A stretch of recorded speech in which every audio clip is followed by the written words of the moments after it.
एक व्यक्ति ने अगरबत्तियों की एक दुकान खोली। उसमें नाना प्रकार की अगरबत्तियां थी।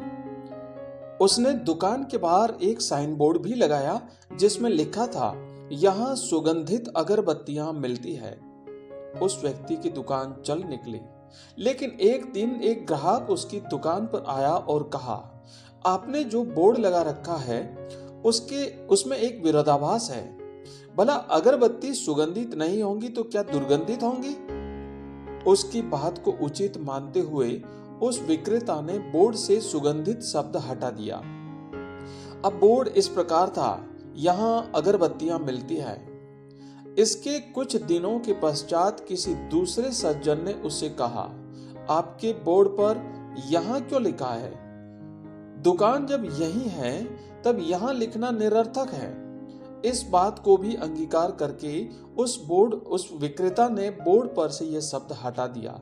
अब उस बोर्ड पर लिखा था, अगरबत्तियां मिलती है। पुनः उस व्यक्ति को एक रोचक परामर्श मिला, अगरबत्तियां मिलती है का क्या प्रयोजन? अगरबत्ती लिखना ही पर्याप्त है।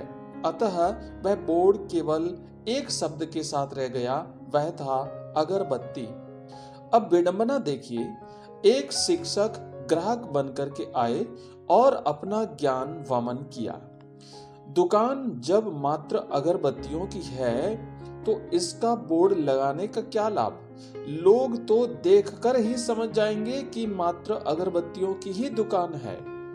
इस प्रकार वह बोर्ड ही वहां से हट गया। कालांतर में दुकान की बिक्री मंद पड़ने लगी और विक्रेता चिंतित रहने लगा। एक दिन उसका पुराना मित्र उसके पास आया। अनेक वर्षों के उपरांत वे मिल रहे थे। मित्र से उसकी चिंता ना छिप सकी और उसने इसका कारण पूछा तो व्यवसाय में गिरावट का पता चला। मित्र ने सब कुछ ध्यान से देखा और कहा, तुम बिल्कुल ही मूर्ख हो। इतनी बड़ी दुकान खोल ली और बाहर एक बोर्ड नहीं लगा सकते थे, यहाँ सुगंधित अगरबत्तियां मिलती है। मित्रों, इस कहानी से हमें यह शिक्षा मिलती है कि आपको जीवन में प्रत्येक पग पर सुझाव देने वाले लोग मिलेंगे जो उस विषय के विशेषज्ञ नहीं हैं, परंतु लगेगा कि सारा विज्ञान, दर्शन शास्त्र, समाज शास्त्र इत्यादि इनमें अंतर्निहित है।